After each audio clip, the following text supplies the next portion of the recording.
Welcome to With You where Podcast. we explore relationships and life transitions. I'm David. And I'm Tara. And today we're going to Plan B. I always love Plan B. We usually have a lot more fun. Yeah, I know. So we had originally talked about something that's going to be lighthearted and fun. And please stay tuned next week. It's going to be fun. So good. We talked about things that annoy us, which sounds like it could be annoying. And hopefully it won't be. No, it was a little annoying for us, but I think it'll be joyful for you. It should be lighthearted and fun. But Yeah. it felt like the wrong timing. Why is that? So as of the recording time, this Yeah. is Easter week. It's Holy Week. And it just seemed a little wrong for us to talk about our annoyances as we lead up to celebration Yeah. of Christ rising from the dead. Yeah. So we are fair. going another direction with another topic we Suffering. intended to talk about. We could do that. Should we talk about suffering? Well, that's what comes before the joy on I know. Sunday morning. It does. But no, let's not talk Should we about go to suffering. Plan C? Let's go to Plan C. Yeah. Who said I should be in charge of Plan B? Nobody. Yeah. So Well, you were on this car. Instead- You were on this car trip. I was on a car trip. Yeah, that's when you had this thought. You were driving from work. I wasn't with you. Well, I mean, that might be completely unrelated. Well, But- I was painting a picture. Usually Okay. I jump right to the end. And so I'm trying to learn from you and tell a story.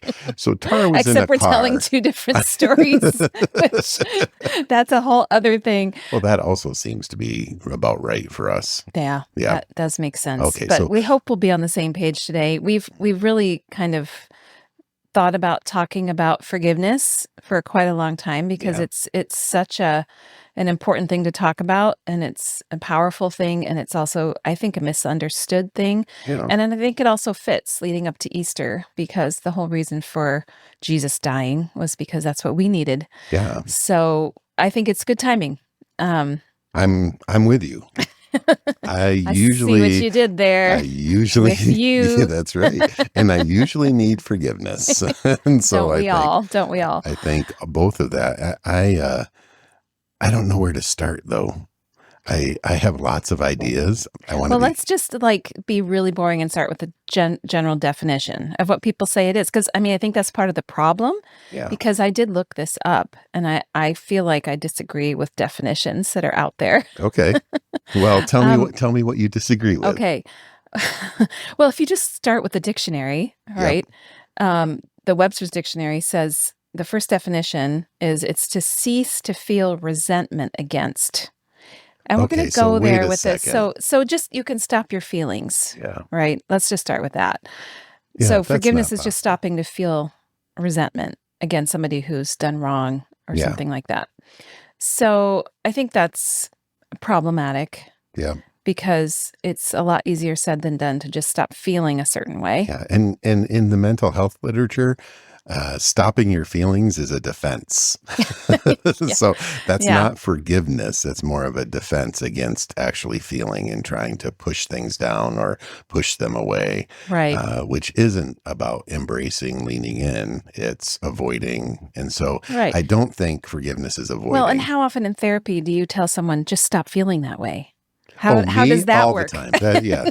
All the time. I like Bob Newhart. He did this clip, and it's just it was stop it therapy. And this woman came in, and he just kept on saying, "Stop it, All the problems just stop it. And, So just yeah, stop feeling that way. stop it."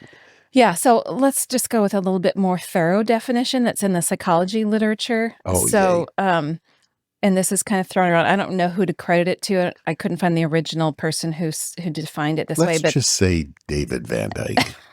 well, that would be wrong. I'm sorry. I forgive you. All right, so maybe we should say, Is that- what just happened? What just happened there? Do I really feel that way? I really do. Okay, so a basic definition that's a bit more accurate, maybe, says a conscious, deliberate decision to release feelings of resentment or vengeance toward a person or group who has harmed you, regardless of whether they actually deserve it. Okay, so let's break this down because the words in the Webster Dictionary are actually in this psychological definition. Right. I'm sure that's what it Yeah, started so with. cease to feel is, Well, it says release. yeah, so Release in feelings. Webster it was cease to Cease. feel. Uh-huh. And in the psychological definition, it's a conscious, deliberate Mm-hmm. decision Mm-hmm. to release the feeling. Mm-hmm. And that's completely different than cease to feel. Mm-hmm. And I Yeah. like that it's a cognitive, it's a choice. Yeah. that- Well, we're going to talk about our top things that it is and it isn't. Well, and you know what I like doing to make definitions good? I do the opposite. So like, what's an unconscious, unintentional reaction?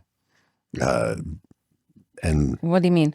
so when you say a conscious, deliberate decision to release feelings, Yeah. the opposite of that is an unconscious, unintentional Yeah.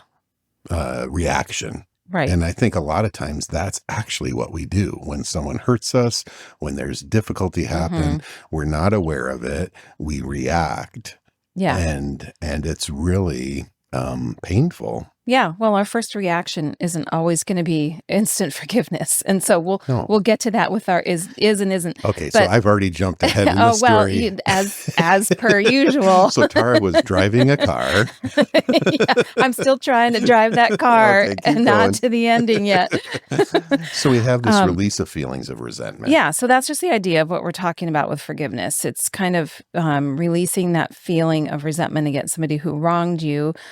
Another way to think about it, as kind of a synonym that's thrown around for forgiveness, is to pardon, which I kind of like to get my head around that, because a pardon, in a legal term, is to release somebody from the consequences of what they did. So it doesn't change what they did, but they're not paying the consequences.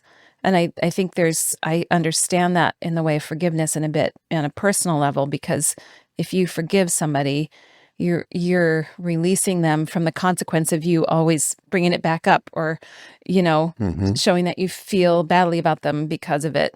Yeah. So a pardon is kind of to release that consequence. Maybe. That's good. I when I talk about this in therapy, I draw on a whiteboard like a fish hook and two people on a big fish hook. They're stick figures because I'm not a good drawer. But forgiveness is kind of like you said, pardoning or releasing that person that's in front of you on the hook so you can get off the hook, letting them off the hook so you can get off the hook. And it's a choice that really centers more on me and my heart condition than it does the worthiness of the other. Right. And I think that's one of the mistakes that people make when they think about forgiveness, or one of the barriers to forgiving somebody when you've really been hurt. Yeah. And I think that leads into like, well, why should we forgive somebody? When you think like it is about releasing yourself too from the consequences of this long burning anger and resentment, and the health consequences and, emotional consequences of that. Well, and I think forgiveness and consequences don't have to be separate. I think for us individually, forgiving, there's a release of consequences for us physiologically.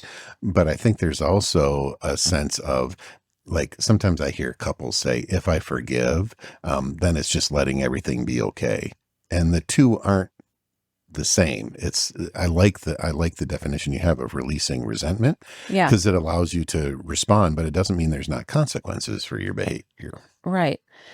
And another reason, I mean, it has big consequences for us personally to forgive someone, but like for us, I think we would agree, like from a faith perspective, it was modeled to us by the God we believe in, who like ultimately forgave us of like everything. Yeah. Doesn't hold it against us. And allows for something new to happen. Puts it in the past. Yeah. So that's like a big motivator besides just the personal, friendship continuation and release of, pent up feelings.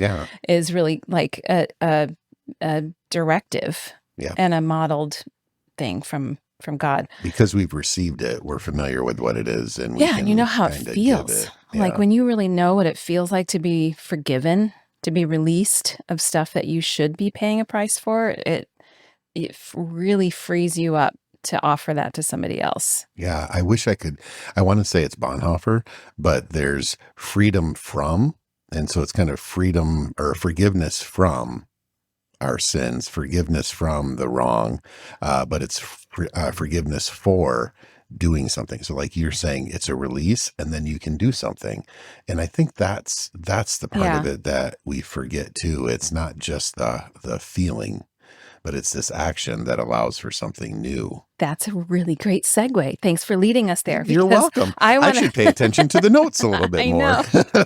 I know. I gave us a little guideline, but you're going there because that's what I think, just to help us think through, like, okay, so, it's a release. It's good for us. It's modeled for us. It's a good idea, but what is it not? What does it get mistaken for a lot? And I think that's the first thing. So I want to talk about 4 things it's not. Okay. Oh, Forgiveness is great. not the first thing you just said. It's not a feeling. Forgiveness is not just a feeling No, or a change in feelings. or pushing it down. Yeah. Yeah. Yeah. Because I think that feels like something that is hard to do, to just will yourself into feeling a certain way or Yeah. a different way. It's an action. By definition, your definition. We're talking about what it isn't. So, yeah. So it's not a feeling. It's not a feeling. Yeah. Okay. I get this game now. Okay. Thanks for playing. You're welcome. I really want to do the other part. Well, we can do that. Do you want to do the thing and the opposite? No. I want to go to the number 2 of what it's not. Do you? Yeah. Okay. It's not forgetting, because we hear to forgive and forget. Yeah. And there's no forgetting. How can you forget? Like, when you're really talking about something that's harmed you or wronged you, how can you say, well, I'm going to just forget that? I don't think that's a human thing. No. I mean, even when we've talked about trauma, I forget if it's here in our talks, but we talk about trauma and our body responds. It might not be a cognitive. So back to that conscious piece, it might not be, our body might be like, and responding to it. So there's a remembrance even with the choice. And I think it's what do we do with that remembrance? Oops. Yes, I did it again. You're fine. So mentally, like, even if you make a decision to try to forget or put it in the past, or really not like consciously have it come in between you, there's that action or that feeling is stored somewhere in your body. Things come. That's one thing we know after working with people who've had trauma. Things just come up whether or not you want them to. Yeah. Memories, reactivity, all of that comes up. It might come up in an argument, between a couple, even if you're not, saying it out loud explicitly, bringing up a past hurt. It comes up in the way you react. Oh, yeah. And then I can see your reaction and I know what that is. And then I react, and we're not talking about anything. Right. But we're already heightened for fight. Yeah. Rather than kind of intentionally leaning in. Yeah. So if the forgetting is not possible, do you think that helps people think about forgiveness being more possible? If you're not trying to say, well, I can't forget it. I can't. Yeah. I think, again, back to our faith, there's a wonderful kind of interaction with the disciples with Jesus of how many times do I have to forgive this person? And everybody gets jacked up about the numbers. The number, I don't think the numbers mean anything other than 70 times 7. It's like 490 times, right? And it's a point of keep doing it. Yeah. Keep doing it, and I know my relationship with God, I continue to need for his forgiveness, and I'd be in trouble if it was like once and now we're done. Yeah, same in a human relationship. Right? Yeah, like, with you. Yeah. Yeah, I did it once. It's not happening again. Oh, man. But it can be the same thing that gets kicked up. And I think for me, if there's a memory of a hurt or something that I might want to hold against you, it's like, oh, here's another opportunity for me to live in that space of forgiveness, to realize the hurt, acknowledge it, and go, and I'm going to choose to not keep you on the hook on this one, because it also frees me up. Yeah. Yeah.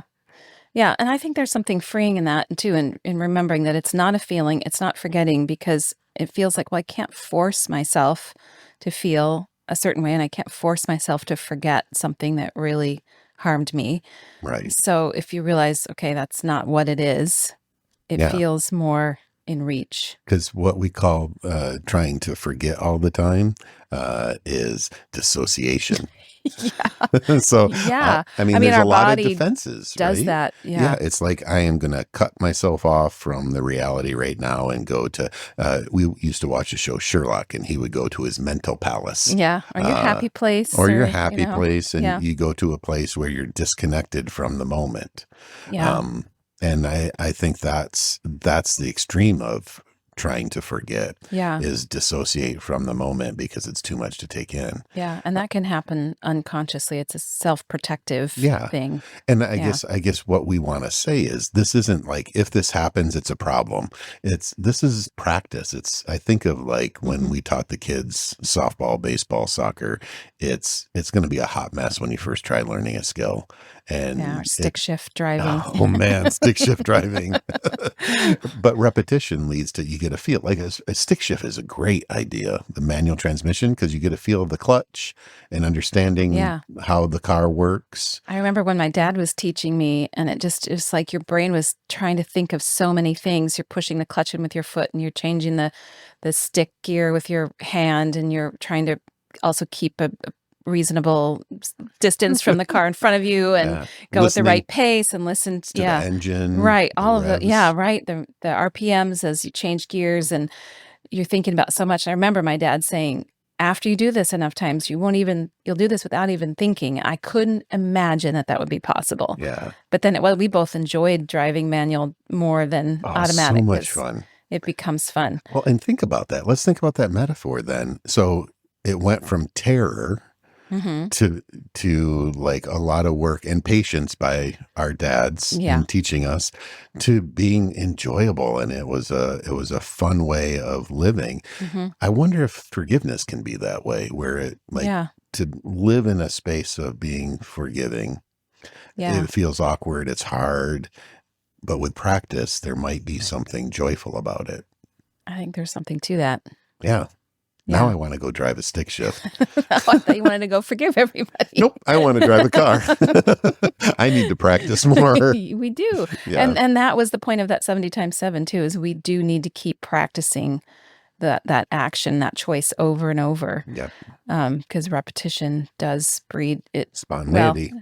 I think the saying is repetition breeds contempt. Isn't that a saying? Oh no. That's not what we're trying to say. Benedictine monk that talked with me said repetition breeds spontaneity. There you go. That's much better. So let's stick with spontaneity. That's much better. Yeah. Contempt is a whole different issue. I know. We don't want An episode. We don't want, We'll no. talk about contemptuousness Stay later. tuned for contempt. That'll be a fun episode. Oh no. So number 3 of your top 4 Uh-huh.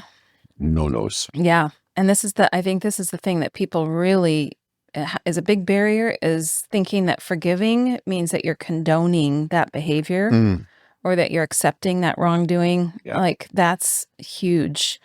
yeah. How for you? How does justice and forgiveness go together? Because that's really the counterpoint to that. Is Yeah. like if I forgive, I am violating a sense of justice. Right. But if forgiveness is your personal decision, Yeah. it's not letting the person off the hook from other consequences of whatever that wrongdoing was. It's releasing your tie to it and your right to feel angry and resentful about Yeah. it. Well, and Right. I think in our relationship, there's been time when I've violated trust, and you're like, I forgive you, but then there's still the need to build trust. It's not like Yeah. forgiveness alleviates the lack of trust that's been injured. Yeah. And so the justice is, okay, now we have to show trustworthiness. We have to show faithfulness. There's a new possibility for redoing that, but that's been broken. Forgiveness doesn't change the brokenness. Forgiveness Yeah. is, I'm not going to hold on to resentment and Hmm. beat you to death with this, Yeah. but there's wounds that need healing. Right. And it doesn't mean, because I've heard people say these words too. You say, even if it's a small thing, oh, I'm sorry, I stepped on your foot. Oh, it's okay. That's sometimes the word that Yeah. people use for like, oh, I forgive you, or I'm not going to be mad at you about it. It's okay. it's not okay. Yeah. It doesn't have to be okay. Right. It can still be wrong. We can still be upset. It can still be a process. It's not saying that was okay. It's okay that that happened, or it's okay that you did that. It's maybe, accepting and honoring the fact that you feel hurt about it, but also Yeah. saying that I release I you think from. that's so good because, like, I think some people learn to say I'm sorry to avoid any consequence. Right. And even in class, students will raise their hand and say, I'm sorry. And I'm like, are you really? Before I ask what the question is. And they're like, well, no. So, like, I'm sorry They say asking I'm sorry before for they. Oh, interrupting the right. flow of lecture or kind of asking a question. I'm like, are you really sorry? And I stop for a moment and ask the question, and they're like, well, no. And I'm like, okay, then don't say that. But I think we use I'm sorry as a placeholder, as a way of interrupting, as avoiding, versus, you know what, Tara, what happened here, this wasn't okay. And I need to let you know I see that. Yeah. That's a contrite spirit. I don't even know if it's saying sorry, because it's like, I did this and I take responsibility and I don't want to do this again. Forgiveness comes not as a connection with that. I mean, it's probably easier if I take ownership, but forgiveness is completely separate from that person. Yeah. Right. Right. And it doesn't have to be spoken out loud Right. to happen. Yep. It's something that happens inside you. I was thinking about when you were talking about that something that I maybe think I didn't do quite right with our children. When your kids are small and they're always arguing and you always have to be the referee, you have to break things up and try to bring peace. Like, I Yeah. think what we do too often is, and I say we, I mean me, Yeah. Okay. but I was I'm like, sure I'm not the I don't only one. remember that. Yes, you do. Where, you tell the child who hit their sibling or something to say, I'm sorry. And then you train the other child to say, I forgive you.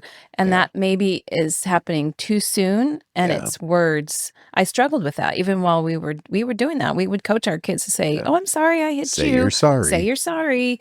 And then in response, say, I forgive you. If that's a feeling and a choice, Not a then feeling.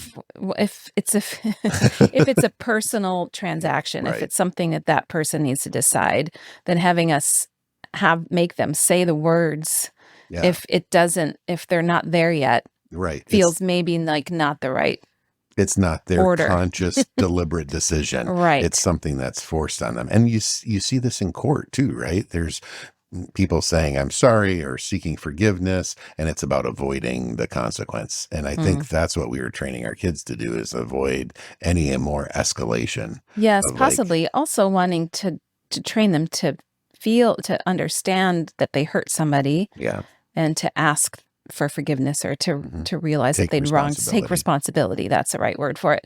But maybe the words before their conscious choice was involved was probably not always helpful. No, But you know, it'd just be something to interesting think to about. ask them to see what, if they've even thought of that. Yeah. And especially the married couples, of like, I wonder how that has had impact on their marriages. Because what we taught our kids is going to have ripple effects. Yeah. Well, and when we were talking to some couples internationally, when we were talking about the idea of apologizing to your children, asking Yeah. forgiveness of your Oh, children, we and had especially fathers, yes, right? fathers telling their children, Yeah, I'm I'm sorry sorry. I reacted wrongly, or there was a big reaction to that. I think people sometimes feel like that's also a weakness Yeah. to apologize or to ask for forgiveness. So from that other side of it. Yeah. And you're wounding respect. I think there is a Mhm. big part of that too. Like, if I am in a position of authority and say, oh, that was I take responsibility. It's showing vulnerability. It's showing weakness. It's showing, like, maybe I'm not deserving of respect, where I think Mhm. it's the exact opposite. I mean, that's what we Right. see. Right. Jesus didn't need forgiveness. And yet we see that humble, contrite spirit in Right. approaching others and being open. It's hard. It is hard. Yeah, and that you kind of hinted at this when you were talking about it, but our number 4 thing for what forgiveness is not Yeah. is instant healing. That's a good one. being forgiven or asking for forgiveness doesn't mean there's instant, reconciliation or healing right Yeah. away. It's not a magic wand. No. I think it's the beginning of a process. Yeah. I think it's, as we're talking about it, I don't know. It feels like it's creating space. So, Hmm. like opening a door, Yeah. or, When we talk about posture too, yeah, yeah. yeah, there's potential for something to happen. It's not the thing in and of itself. And I think about that in our faith, right? Forgiveness, like because of Jesus' life, death, and resurrection, he has forgiven us our sins. But that's opening a door. Do we Hmm. kind of enter into that relationship? Do we accept that and then live differently Yeah. from that space? There's the healing comes from both of those things Right. and are needed, but it's not the end. It's just like, woohoo, all right, forgiven. Now I can go and make the same mistake again. Right. Good. Yeah. Right. And it's Yeah. like, no, that's not what it is at all. And Yeah. I think about that in terms of apologies or taking responsibility. It's not just acknowledging what was done, but then it's like, and what am I going to do going forward? Right. So it's like, I'm sorry for that. And here's how I want it to be different. Here's what I'm going to do to be different. Both of those things are really important. Right. And I think sometimes I get stuck on either end of that. Like, just like, I know there's times I don't want to apologize. I know I'm in the wrong. And it's just like stubbornness. And that makes forgiveness hard, even though it's Yeah. your choice to forgive or not to forgive. Right. Stubbornness is hard Yeah, to, it's much easier to forgive somebody who's asking for forgiveness and wanting to move forward. Much harder to forgive somebody who really doesn't feel they did anything wrong or wants to continue that action. yeah. Yeah, much harder. Yeah. All right. Well, let's get into. So those are really good for knots. Yeah. It's Well, and I not a think feeling, it's not a not feeling. a forgetting, not condoning or accepting that the wrongdoing behavior, and not instant healing. Yeah. So some people would say then the do's are the exact opposite. I think some of them are opposite, Hmm. but I think some of them are unique Hmm. and not kind of what we would call orthogonal. Okay. So like if you're on a continuum of like, don't do this, and Yeah. it's just the opposite ends, orthogonal kind of comes in at right angles. And so it can be, don't do this, but there's a slightly different thing to do. Okay. It's taking me back to my dissertation on delinquency. So, so top things, we've talked about this a lot, but it's a choice.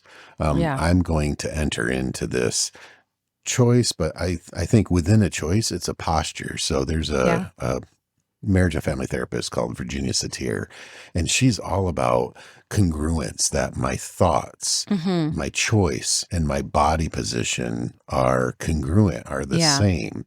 And so I can say, and when I say I'm so sorry, but my eyes are not, or my body position is not. Hmm. It's the same in terms of forgiveness. Of Yeah. like, if I say, you know what, I love you, and I'm going to sit in this space of forgiveness, of not hold on to this in our relationship.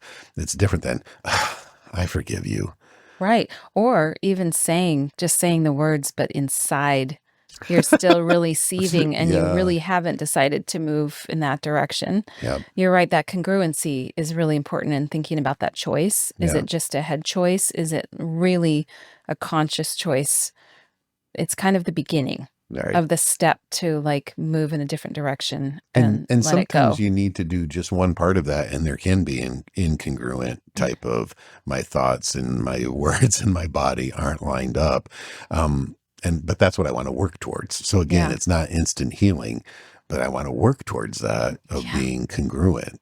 Yeah. I think I have experienced that where I have felt I've made the conscious choice to forgive some people in my life, but my body doesn't want to follow. Come on, And it's come here, come yeah, on. because your body's still feeling the effects of that, being upset, and Mhm. it takes a while Yeah. to kind of have those two match. Yeah. And being able to talk with someone about that and not just kind of struggle and fight it, but be able to have space to let your body express it and Mhm. feel it. Some of the kind of current work in mental health treatment is body work. Yeah. And I think you do a lot of body I work. do a lot of body work. I mean, a lot of body work. But If for anybody who doesn't know that oh might be yeah, we listening, I probably should say. support people through childbirth, and there's a lot of body work involved there. But think about positions. Different Hmm. positions communicate different things, but also allow your body to do different things. Absolutely. Even in birth, when we're trying to release tension, because more tension can increase pain. Yeah. Just even the release of hands, if you're Hmm. tightly held, and your brow is furrowed and your fists are clenched, even Yeah. just gently opening somebody's fingers into Mm, an open posture, you can see release happen yeah. and, energy flow. I know just watching you do that, I was like, oh, I got to release my shoulders. But I think we don't realize what's happening in our bodies. Yeah. I mean, we're so in our heads. Yeah. And so, yeah, I think that choice, even though choice is a head thing, there's my body following and making a choice of being in my body. And what does your body giving forgiveness, choosing to be giving forgiveness, what does that look like in your body? I liked how you did your hands opening. I think Hmm. that's part of it. Mine would Because be that's more of a hug. right. But that's a Um, release, it's a yeah, posture of release instead and of, your hands open for what's next. mhm. So posture of release and an openness Yeah, for and what's if next. you're feeling that way, because I'm sure that is a common struggle, and it's a stressful thing on our bodies when our our actions and our intentions don't match, or our words and our intentions don't match with what's happening Yeah. inside our body, and those two are in tension. I think that's really stressful. Hmm. So I'm thinking, what do you do if your head is wanting to say, yes, I want to forgive this person, I want to move in a forward direction, your body is really holding tight to that hurt or responding to past trauma and not wanting to get hurt again. It's a protective Yeah. thing. What would you say you do? Maybe some of those posture things, maybe Yeah, some. I think just kind of getting grounded. So like in the chair, wherever you are listening, I'd listen standing up while doing the dishes, but get into a comfortable position and just start noticing. Just notice. Yeah. Yeah. And it's noticing the tension. So noticing, like, you, even when you were describing that around birth and around pain, you have to notice your hands before, and that they're clenched.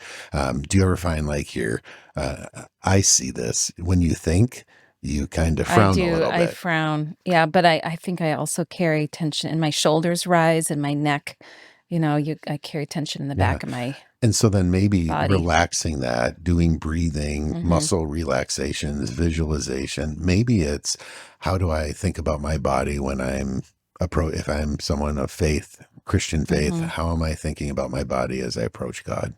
Hmm. And experiencing Him and experiencing forgiveness, noticing that, visualizing that. That's the priming to maybe make the choice in your life, and maybe your body needs to lead before your choice leads. Right, right. So intentionally getting there in your body as you go there in your mind. Yeah, thinking about the person and relaxing, not getting agitated, because Hmm. your body is going to do the And fight or that takes flight. practice too. That's another thing I talk about with families as we practice coping skills. And as all therapists that I work with are like, yes, I get this. I know how to do box breathing. I know how to do intentional progressive relaxation. Yeah, But it takes practice. The first couple times you do it, it feels so weird and awkward. But just like the driving thing, like yeah, the more we practice getting intentional with our body and slowing down the breath and just noticing what's happening, the more we can get there yeah. more easily, and then maybe do some of that head work or prayer or whatever while we're in a Mhm. place where we can receive it, we can hear, we don't have the blood rushing through our ears, you Yeah. know? And it's finding the best way. So I think about our daughter, she's an artist. I wonder how she would paint or draw a posture of forgiveness. And maybe it starts in that way of whatever your gifts are, Mhm. doing that, finding Yeah. expression in music. We just talked to some So get into the other songwriter. side of your brain. Yeah, get out of the cognitive piece, even though that's where we need to be. for forgiveness. But all of this, even choosing to get into the other part of our brain, the creative side, is a choice Mm-hmm. as I'm thinking about this situation, as I'm Yeah. thinking about this harm or this person. Um, and because I think not forgiving has a toll on our body. We didn't get into the research of that, but blood pressure, Yeah. heart disease, anxiety, somatics issues, body issues, Yeah. all come from holding on to grudges and holding on to negative intents. It's not good for us.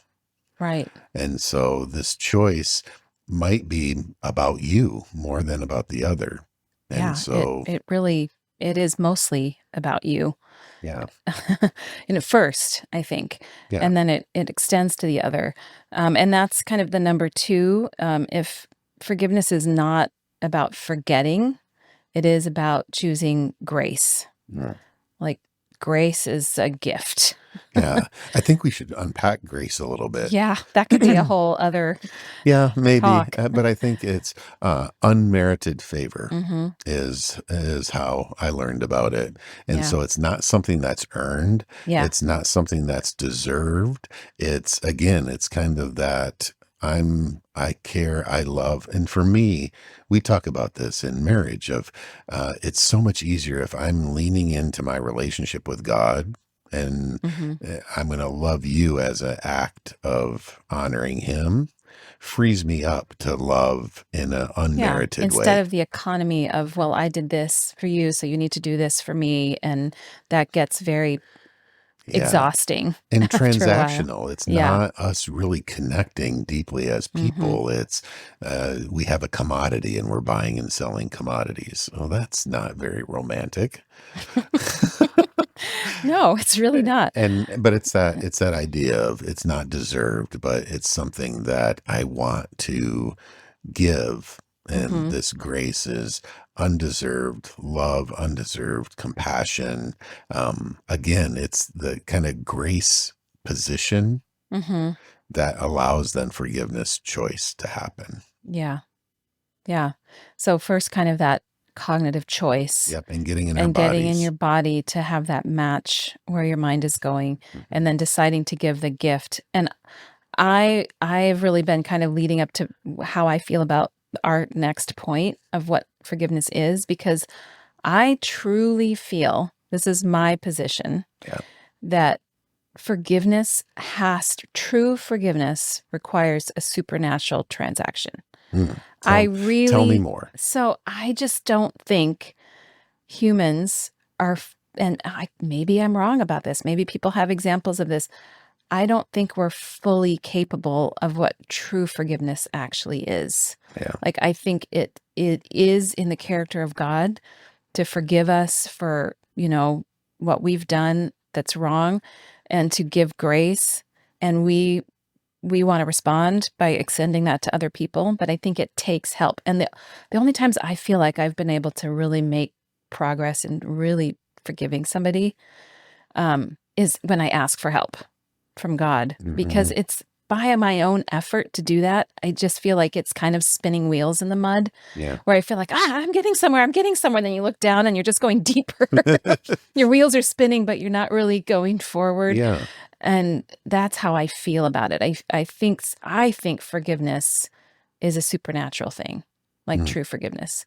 And so when we as humans try to forgive each other, it only really happens like in a really true sense Yeah. when we ask for that help. And honestly, of all the things that we pray about, we can treat prayer like a transactional thing too, where we're Yeah. asking God for material things and favor and health and all these things. Yep. Do this, do this, do this, do this. And sometimes God delights in giving us those things, but I honestly think there's some prayers he always answers, and it's in those things that match his character. Like, help me love this person more. I Mm. think he always says yes. Yeah. Help me forgive.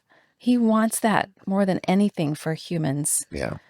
and in this world now where I feel like we could use that everywhere. Yeah. And probably it's been since the beginning of time, I'm sure. But honestly, I think it's no matter what you believe about God, I think asking for that, even if you're not closely following him, Yeah. you might be surprised Yeah. at what happens if you ask for help with that. All right. Yeah. I think there's a big amount of truth to that. And I think the kind of talking with him about it, struggling with him about it, praying for that is also part of the congruence, your body, your spirit, Yeah. lining up. And yeah, we can't do things we haven't experienced Yeah. and experiencing it from the source. So for Yeah. us, uh, God is the source of this grace and forgiveness. And I love how you say it's congruent with his character. Mm-hmm. That here's that congruence again, that when Mm-hmm. we're like a tuning fork Mm-hmm. in mutual vibration with the God of the universe, it's easier. It's not easy, but it's easier to live out those characteristics and kind of the idea of love from the source of all love. It's easier to do that than trying to do it on Absolutely. our own. Because I Yeah. think the things you were talking about made me think of altruism. So within the science literature, it's does altruism exist? And it's really hard to find a truly altruistic action because there's by me taking an action, there's Yeah. a response that happens. Right.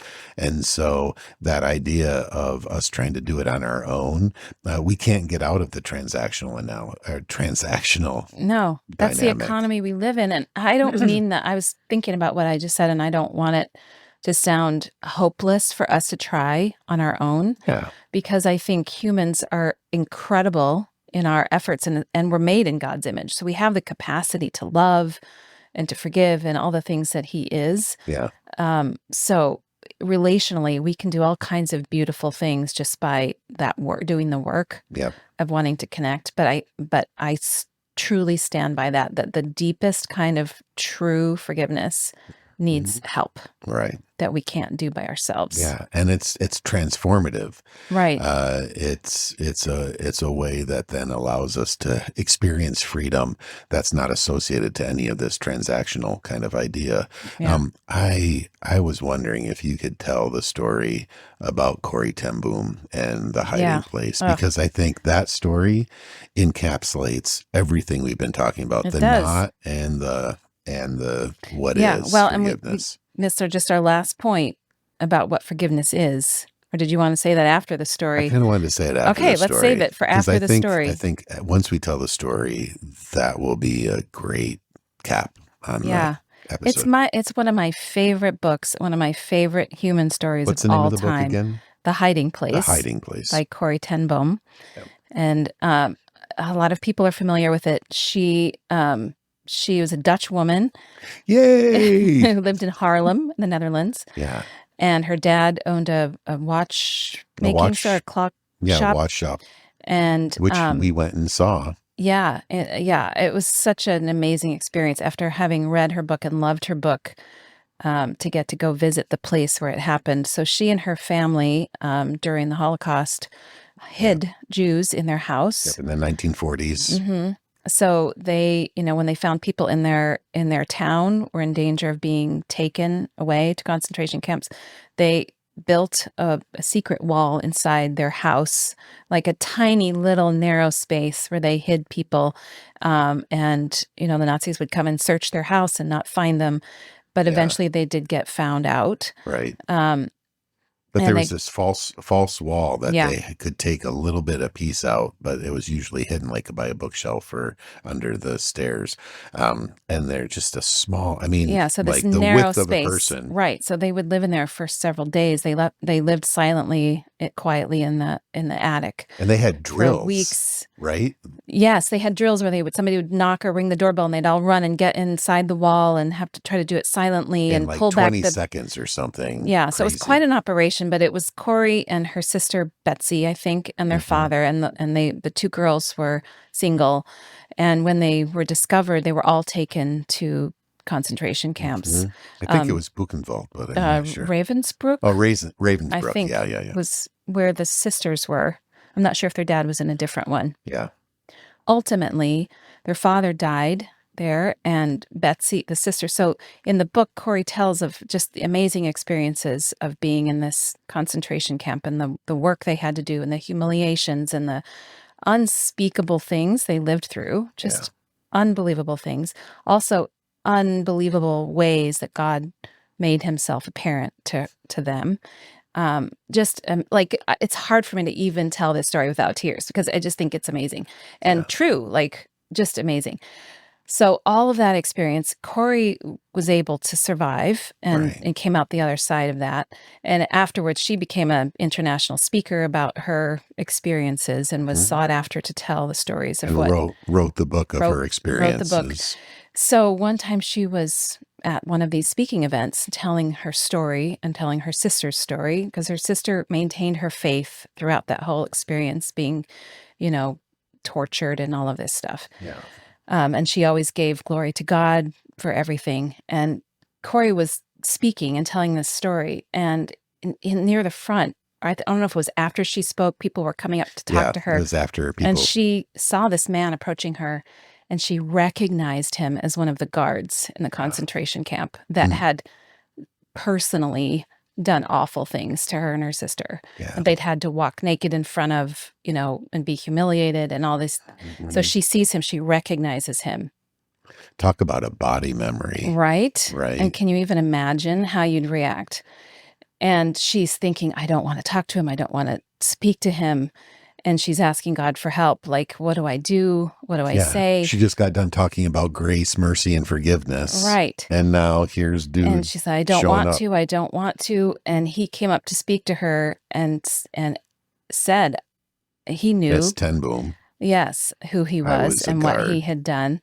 And said, could you possibly forgive me?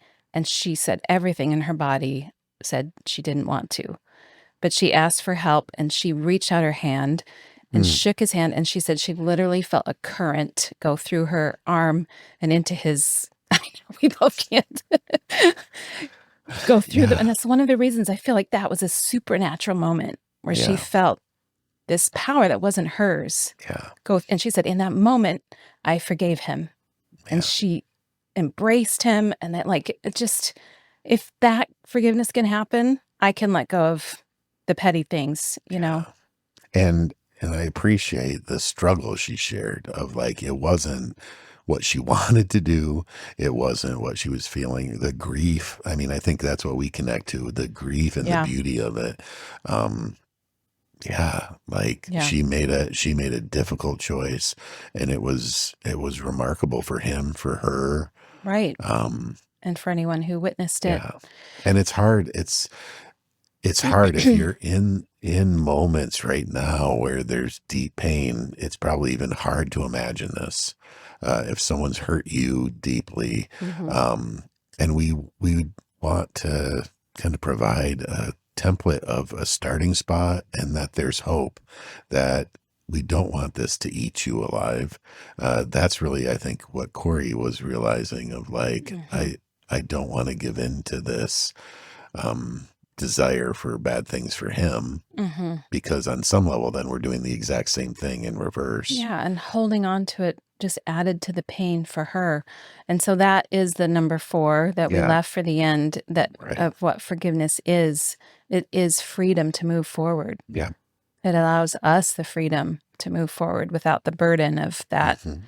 And that's why I like drawing that hook with, I'm on the hook first, and then whoever has offended me is on after me, and I have to let them off the hook first, kind of forgive, so that I'm free to move forward off of that painful place.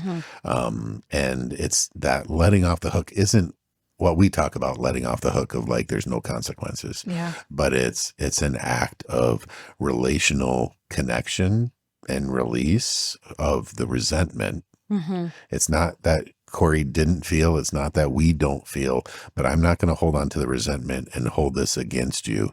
There's consequences for that, and yet I'm going to let go of my resentment, so I'm free to move forward, to love you, to respond to you. And I think in all our relationships, whether it's in our community, politically right now, difficult conversations, there's a need for us to be able to be free to move forward in grace. Mhm. And I might disagree, but I can be in relationship with you. Mhm. And forgiveness is a starting spot of that. And if we can't forgive, our bodies are a starting spot to that. And if we can't Mhm. do that, can we pray?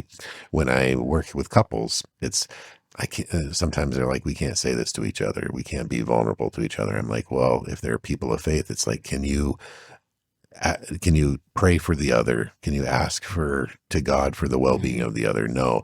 Can you ask for strength to try to find forgiveness? Mhm. Right. It's like moving back to what's the start? What's the one thing you can do? Yeah. And Take let's one start step. Let's there. start with one step. Yeah. Yeah.